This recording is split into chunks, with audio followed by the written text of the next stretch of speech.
Have you ever stopped to think that some of the most intriguing constructions in human history are described in the pages of the Bible? Some of them were built with unimaginable resources. Others seem to defy natural laws, and there are still those whose fate remains shrouded in mystery. In this video, we will learn about 5 biblical structures that marked an era. And get ready, because the last one promises to surprise you deeply. Let's start this journey that connects spirituality, historical facts, and archaeological discoveries. We started with a colossal work done by hand, without the aid of machines, without modern technology, without any resource other than faith and determination. Imagine lifting a gigantic vessel using only wood and rudimentary tools. It was exactly this mission that fell to Noah, according to the biblical account, at a time when corruption dominated the earth.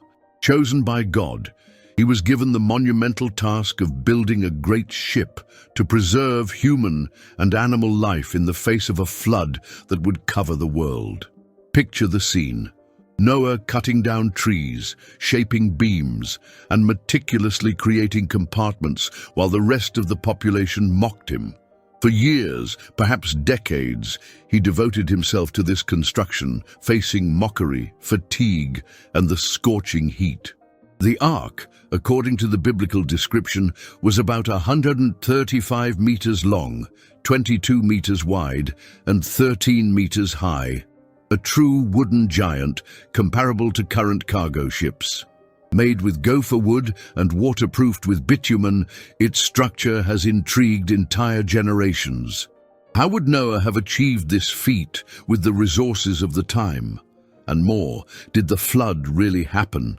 Scientific studies have already identified signs of major ancient floods in the Mesopotamian region, and there are those who argue that devastating natural events may have given rise to the legend of the universal flood.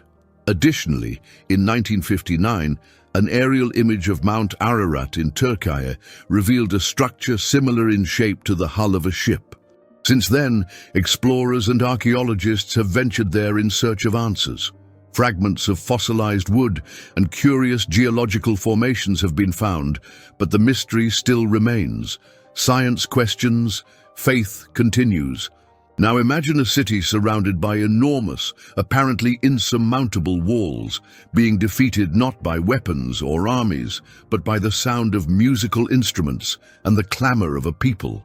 We're talking about Jericho, one of the oldest cities on record and the scene of one of the most impactful stories in the Bible. According to the biblical account, after crossing the desert for 40 years, the people of Israel came across Jericho as the first major obstacle on their journey. Instead of using brute force, they obeyed divine instructions: march around the city for 7 days. On the last day, after the 7th round, trumpets sounded and shouted, and the walls collapsed. Seems unlikely, right?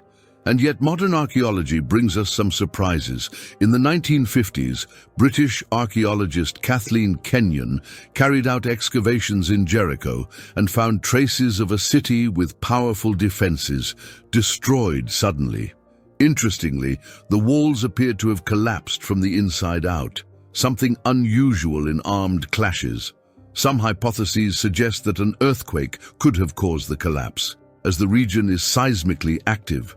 This theory would explain the phenomenon in a natural way, but it still does not nullify the spiritual weight of the event, which continues to inspire generations. Miracle or geological event? The fact is that Jericho remains a symbol of the strength of faith in the face of the greatest challenges. Many experts point out that the region where Jericho was built is located on an active geological fault. In other words, earthquakes were relatively common there. Scientific theory suggests that a particularly strong tremor may have occurred precisely at the time of the Israeli march, causing the walls to collapse. But there is something that continues to be perplexing. How could the people led by Joshua have so precisely guessed at the exact moment of the earthquake? And more, How is it possible that this natural phenomenon coincided with the sounds of trumpets and the shouts of the people? The timing of events raises questions that defy both science and chance. Miracle, coincidence, or something not yet explained? We now move on to one of the most emblematic and sacred constructions ever mentioned in the scriptures, Solomon's Temple. Imagine a sanctuary of incomparable beauty, whose walls reflected the golden glow of the sun, covered in pure gold. This temple was not just a place of worship, it was the symbol of the covenant between God and the people of Israel. Solomon, son of King David, was tasked with erecting this divine dwelling on Mount Moriah, a site already filled with spiritual significance, as Abraham nearly sacrificed his son Isaac there. The construction of the temple was meticulous and full of symbolism. The stones were shaped in advance so that at the construction site no sound of tools could be heard, as a sign of reverence. Cedars from Lebanon were transported to adorn its interior, and the temple was meticulously decorated with sculptures of cherubs, flowers, and palm trees. The holiest place, the Holy of Holies, housed the Ark of the Covenant, the spiritual heart of the temple. After 7 years of work, the most awaited moment has arrived, the consecration ceremony.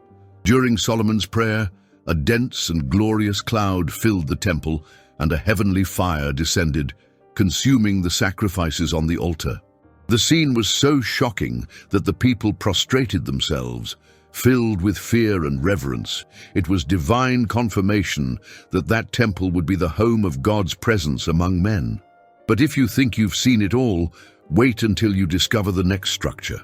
Imagine a civilization united by a single language, without cultural differences or communication barriers. This unity, instead of promoting wisdom, fueled a dangerous desire to reach the heavens with one's own hands. Thus is born the story of the Tower of Babel, an ambitious project that quickly spiraled out of control.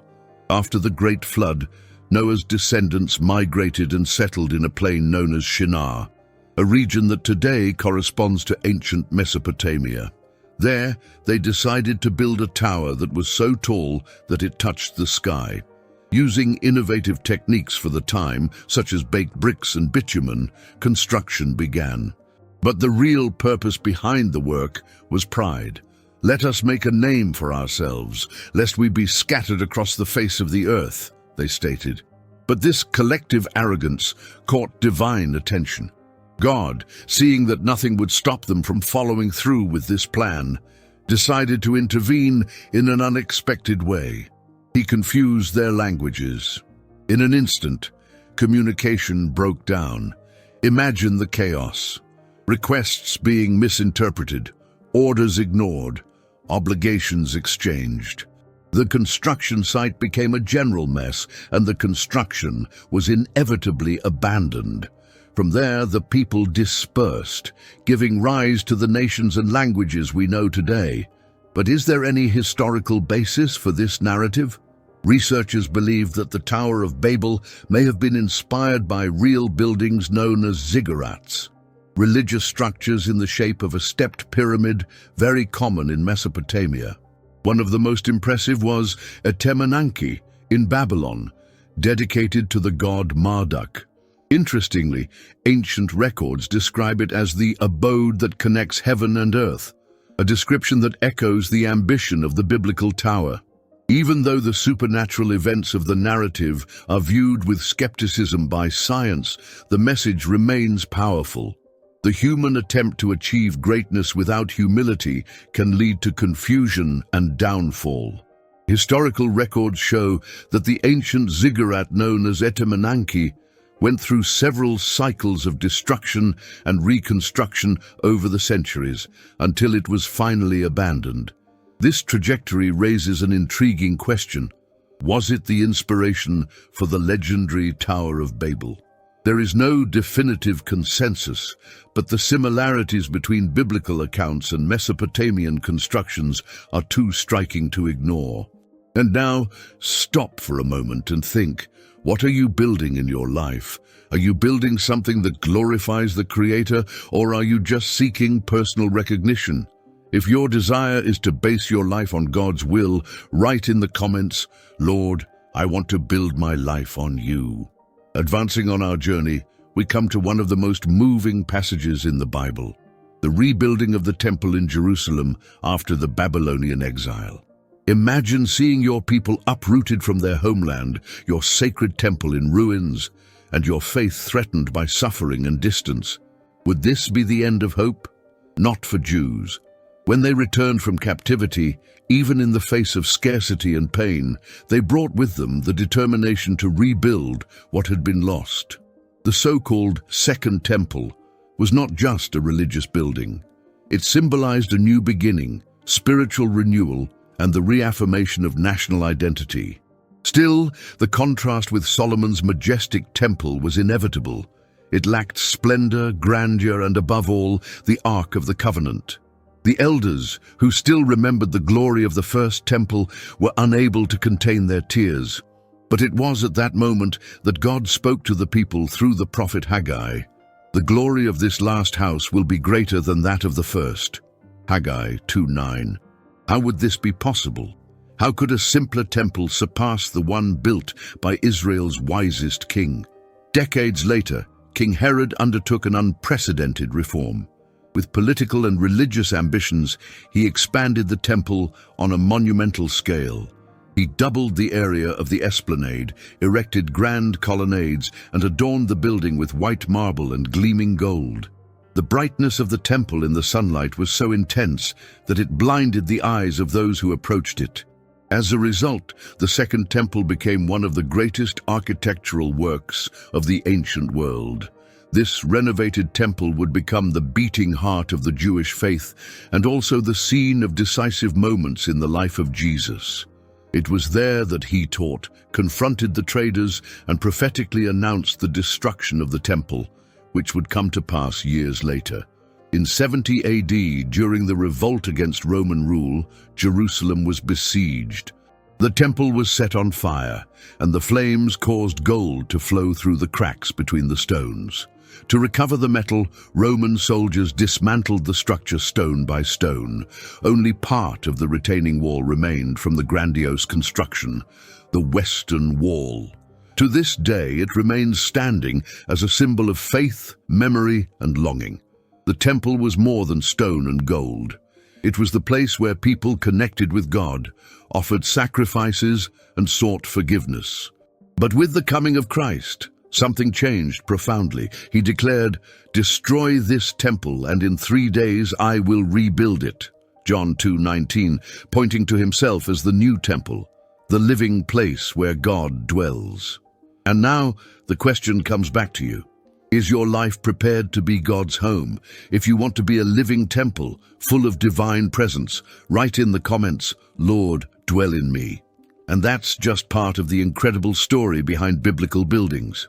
If this content spoke to you in some way, subscribe to the channel to follow the next videos. Here, with each new chapter, you will learn more about the Bible, its history, and its teachings. Thanks for watching this far, and see you in the next video.